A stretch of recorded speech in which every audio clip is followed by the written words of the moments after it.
আসসালামু আলাইকুম ওয়া রাহমাতুল্লাহি ওয়া বারাকাতুহু নাহমাদুহু ওয়া নুসাল্লি আলা রাসূলিল কারীম আম্মা বাদ। সামনে 2 দিন পরে কুরবানি আসছে, কিন্তু কুরবানিতে 2টি ভুল মানুষ করে থাকে, যে 2টি ভুল সম্পর্কে আজকে আমি আলোচনা করব। খুব গুরুত্বপূর্ণ আজকের আলোচনাটি, মন দিয়ে দেখবেন। ছোট্ট ভিডিও হবে, 2-1টি কথাই বলবো আপনাদেরকে। সর্বপ্রথম কথা হচ্ছে যে কুরবানি সম্পর্কে আমরা সবাই জানি যে কোনো পশুকে জবাই করার সময় আমাদেরকে একটি দোয়া পাঠ করতে হয়। যখন আমরা কুরবানি বা অন্যান্য কোনো পশু বা মুরগি কিছু যখন জবাই করি, তখন আমরা যে দোয়াটা পাঠ করে থাকি সেটা হচ্ছে বিসমিল্লাহি আল্লাহু আকবার, বিসমিল্লাহি আল্লাহু আকবার, এরকমভাবে বলে থাকি। কিন্তু আসলে এই দোয়াটা এইভাবে হবে না। আসলে হাদিসের মধ্যে এখানে আপনারা দেখতে পাচ্ছেন, এখানে বলা হয়েছে যে বিসমিল্লাহি আল্লাহু আকবার। এখানে আমরা আগে বলতাম যে বিসমিল্লাহি আল্লাহু আকবার। এখানে যে ওয়াওটা দেখতে পাচ্ছেন, এই ওয়াওটা আমরা আগে ছেড়ে দিতাম, কিন্তু এখানে ওয়াওটা ছাড়া যাবে না। ওয়াওটা নিয়েই এখানে বলতে হবে এইভাবে, বিসমিল্লাহি আল্লাহু আকবার, বিসমিল্লাহি আল্লাহু আকবার। তার মানে যদি ব্যাকরণ হিসাবে দেখেন তাহলে এটা ভুল হবে, যে বিসমিল্লাহি আল্লাহু আকবার এরকম হয় না। মানে হামজার ওপরে বা আলিফের ওপরে কোনো জবর আসে না। তাহলে এইখানে উচ্চারণ এইভাবে হবে যে বিসমিল্লাহিল্লাহু আকবার, বিসমিল্লাহিল্লাহু আকবার, এইভাবে উচ্চারিত হবে যদি ওয়াওকে বাদ দেন। কিন্তু ওয়াওকে ধরে আমাদেরকে পড়তে হবে বিসমিল্লাহি আল্লাহু আকবার এইভাবে। ওয়াওকে বাদ দিয়ে যদি পড়েন তাহলে বিসমিল্লাহি আল্লাহু আকবার এইভাবে হবে না, তার কারণ আলিফের ওপরে কোনো জবর আসে না। এখানে আপনাকে তাহলে পড়তে হবে বিসমিল্লাহিল্লাহু আকবার, যেটা সঠিক নয়। তো সঠিক হবে বিসমিল্লাহি আল্লাহু আকবার এইভাবে।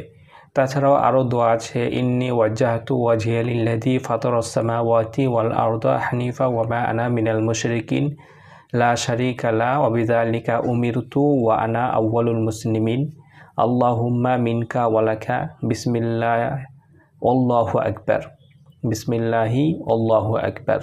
যদি এত বড় দোয়া না পড়তে পারেন তাহলে বিসমিল্লাহি আল্লাহু আকবার এতটুকু বলবেন, তাহলে যথেষ্ট হবে। তবে ইন্নী ওয়াজ্জাহতু ওয়াজহিয়া লিল্লাযী, এই যে দোয়াটা বলা হয়, কেউ কেউ এই হাদিসটিকে একটু দুর্বল বলেছেন। তবে যাই হোক, আপাতত আমাদেরকে হাদিসের মধ্যে যেটা দেখতে পাই যে কোনো কিছু জবাই করার সময় আল্লাহ তাআলার নাম নিতে হবে এবং তাকবীর পাঠ করতে হবে, এরকম হাদিসের মধ্যে বর্ণিত হয়েছে। আর কোরআনের মধ্যে বলা হয়েছে আল্লাহ তাআলার নাম নিয়ে জবাই করলেই জবাই হয়ে যায়।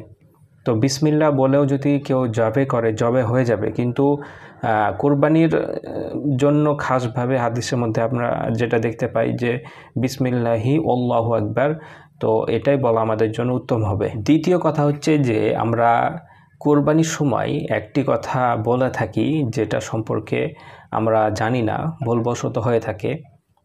দেখুন, আল্লাহ তাআলা কোরআনের মধ্যে বলেছেন যে ওয়ামা ওয়াহিল্লা লিগাইরিল্লাহি বি, তার মানে হচ্ছে যে আল্লাহ ছাড়া অন্য কিছুর নাম নিয়ে জবাই করা পশু সেটা বৈধ নয়, সেটা হালাল নয়, সেটা হারাম হবে।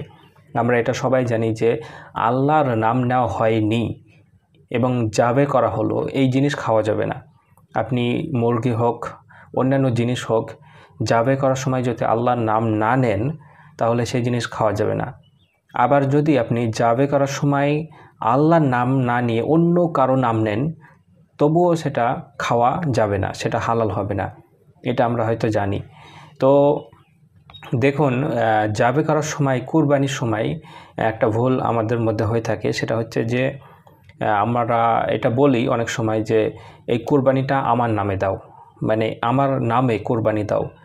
এই যে নামে কথাটা আসছে, এটা বলা যাবে না। তার কারণ কুরবানি হয় একমাত্র আল্লাহ তাআলার নামে।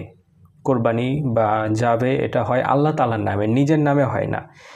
এখানে কি বলতে হবে যে এই কুরবানিটা আমার পক্ষ থেকে বা আমার তরফ থেকে, আমি এই কুরবানিটা দিচ্ছি আমার পক্ষ থেকে বা আমার তরফ থেকে, আমি আল্লাহ তাআলার উদ্দেশ্যে এই কুরবানিটা দিচ্ছি, কিন্তু আমার নামে কুরবানিটা দাও এইভাবে যে বলা হয়, এটা সঠিক নয়। এটা থেকে আমাদেরকে দূরে থাকতে হবে। কখনো কোরবানি দেওয়ার সময় আমরা ইমাম সাহেবকে বা যে কোরবানি দিচ্ছে তাকে একথা বলবো না যে এই কোরবানিটা আমার নামে হবে বা আমার নাম, এরকম অনেক হয়। আমিও দেখেছি যে আমাদেরকে বলে যে কোরবানিটা আমার নামে হবে, ভাই আমার নামটা পড়ে দাও, কোরবানির ছাগলের উপরে দোয়া পড়ে ফুঁক দাও, ইত্যাদি করা হয়, যেগুলো কোনো দরকার নেই। যে কোরবানি দিবে সেই শুধু দোয়া পাঠ করবে, বাস এতটুকুই। আর আপনি মনে মনে নিয়ত করবেন যে আপনার নামে, আপনার তরফ থেকে নাকি আপনার পরিবার তরফ থেকে, সকলের তরফ থেকে আপনি কোরবানিটা দিচ্ছেন, এতটুকু আপনি আপনার মনে নিয়ত থাকবে যে আমি এই কোরবানিটা দিচ্ছি আমার পরিবারের সবার তরফ থেকে আল্লাহ তাআলাকে খুশি করার জন্য, এরকম আপনি মনে মনে নিয়ত করবেন। কিন্তু আপনার নামে কোরবানি হবে এরকম বলা যাবে না। কোরবানি একমাত্র আল্লাহ তাআলার নামে হয়। আল্লাহ তাআলার নাম ছাড়া নিজের নামে কোরবানি হবে বা অন্য কোনো জিনিসের নামে কোরবানি হবে এটা বলা যাবে না। এটা যদি বলেন তাহলে কোরবানি হবেই না, এটা হারাম হয়ে যাবে, সেই মাংস খাওয়া যাবে না। তো আশা রাখি আজকের এই ভিডিওতে আমি দুটো বিষয় আপনাদেরকে জানানোর চেষ্টা করেছি। একটা হচ্ছে কোরবানির সময় আমরা যে দোয়া পাঠ করি সেটা কিভাবে পাঠ করতে হবে, সেটা হচ্ছে বিসমিল্লাহি আল্লাহু আকবার। এবং কোরবানির সময় আমরা অনেককে বলে থাকি যে এটা আমার নামে কোরবানি বা আমার নামে কোরবানি দিচ্ছি এরকম বলেই, সেটা হবে না। তার কারণ আল্লাহ তাআলা বলেছেন ওমা ওয়াহিল্লা লিগাইরিল্লাহি বি, আল্লাহ তাআলার নাম ছাড়া অন্য কারো নামে যদি কোনো কিছু জাবাই করা হয় তাহলে সেটা বৈধ হবে না। সেই হিসাবে আমাদেরকে কোরবানি দিতে হবে আল্লাহ তাআলার নামে, কিন্তু কোরবানিটা হচ্ছে আমার পক্ষ থেকে বা আমার তরফ থেকে, এতটুকু বলা যাবে। আশা রেখে বুঝতে পেরেছেন। এই সম্পর্কে যদি আরও কোনো জিজ্ঞাসা থাকে তাহলে কমেন্ট করতে পারেন, আমি উত্তর দেওয়ার চেষ্টা করব ইনশাআল্লাহ। আসসালামু আলাইকুম ওয়া রাহমাতুল্লাহি ওয়া বারাকাতুহু।